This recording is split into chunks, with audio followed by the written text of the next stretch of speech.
நடுவண் அரசால் அதனுடைய நிதியுதவியின் மூலமாக இயங்கும் செம்மொழி தமிழாய்வு நிறுவனம் என்பது செயல்பட்டு வருகிறது.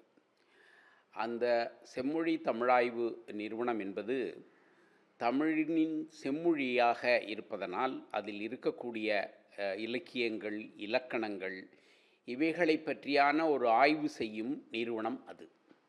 தமிழில் இருக்கக்கூடிய பக்தி பாடல்களோ அல்லது பின்னர் வந்த இலக்கியங்களோ இவைகளை பற்றி ஆய்வு செய்வதற்கு அந்த நிறுவனம் உருவாக்கப்படவில்லை என்பதை நான் இங்கு அழுத்திச் சொல்ல விரும்புகிறேன்.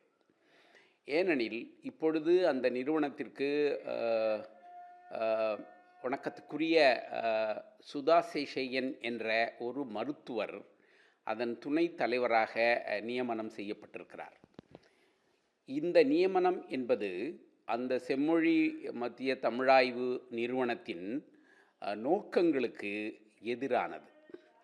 செம்மொழி தமிழ் ஆய்விற்கும் இந்த சுதா சேஷையன் அவர்களுக்கும் எந்த தொடர்பும் இருப்பதாக எனக்கு தெரியவில்லை. சுதா சேஷையன் அவர்கள் ஒரு பக்தி சொற்பொழிவாளர் என்று நான் கேள்விப்பட்டிருக்கிறேன். ஒரு பட்டிமன்றத்தில் பேசக்கூடிய ஒரு சாதாரண பேச்சாளர் என்று நான் கேள்விப்பட்டிருக்கிறேன்.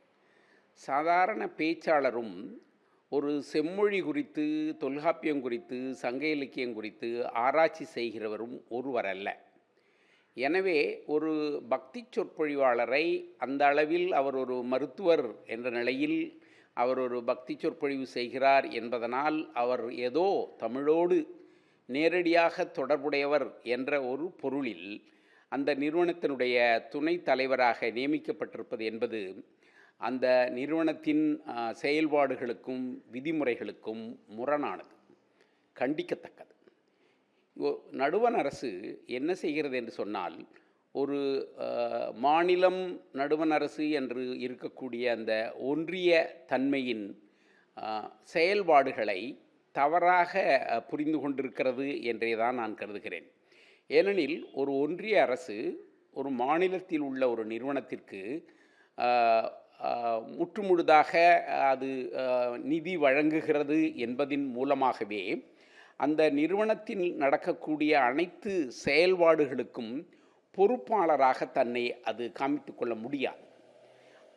இந்த மாநிலத்தின் மொழி, இந்த மாநிலத்தின் பண்பாடு, இந்த மாநிலம் சார்ந்த செயல்பாடுகளுக்குத்தான் அந்த நிறுவனத்தை இந்த மாநில அரசு கேட்டுக்கொண்டதின் அடிப்படையில், குறிப்பாக அன்றைய கலைஞர் அவர்கள் கேட்டுக்கொண்டதன் அடிப்படையில் உருவாக்கப்பட்டது அந்த நிறுவனம். தமிழக அரசின் முதலமைச்சர் தான் அந்த நிறுவனத்தின் தலைவரும் கூட. இப்படி இருக்கிற இந்த சூழ்நிலையில் ஒரு செம்மொழி தமிழ் ஆய்விற்கும் எந்த வகையிலும் தொடர்பில்லாத ஒருவரை அந்த நிறுவனத்தின் துணைத் தலைவராக அவர்கள் நியமித்திருக்கிறார்கள் என்று சொன்னால் எந்த அடிப்படையில் நியமித்திருக்கிறார்கள்? இதை நாம் எப்படி புரிந்து கொள்வது? இப்படியான செயல்களை எங்களைப் போன்ற தமிழறிஞர்கள் மிகுந்த வேதனையோடு இப்படியான செயல்கள் நடக்கிறதே என்பதை பற்றி வருத்தப்படுகிறோம். இந்த இந்த இந்த இந்த வருத்தத்தின் மூலமாக எனது கண்டனத்தையும் சொல்லிக்கொள்ள விரும்புகிறேன். எனவே ஒரு செம்மொழி தமிழ் ஆய்வு செய்வதற்காக உருவாக்கப்பட்ட ஒரு நிறுவனத்தில் ஒரு மருத்துவம் பயின்ற, பக்தி சொற்பொழிவுகளை செய்கிற, இங்கு உள்ள சனாதன மரபு சார்ந்த கருத்துக்களை தங்களுடைய சொற்பொழிவின் மூலமாக பரப்புரை செய்கிற,